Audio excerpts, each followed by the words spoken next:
Hi friends, we're reading our book today and it's called Play in the Snow.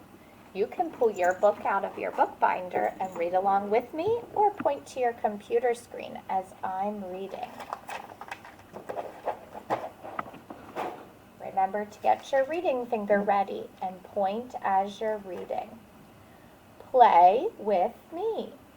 I was going to go sledding. So our two new sight words are with and was. Play with me. I was going to go skiing. I'm noticing that there's ing and ing at the end. I-N-G. Play with me.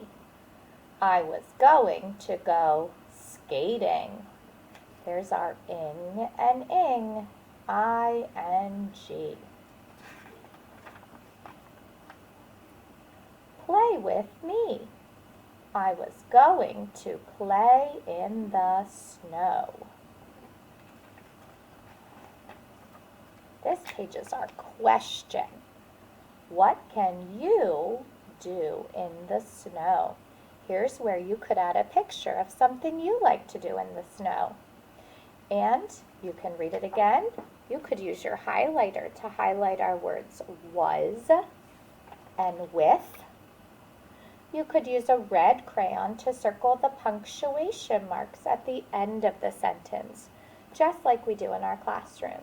And of course, if you want to color in the pictures of your book, you can do that too.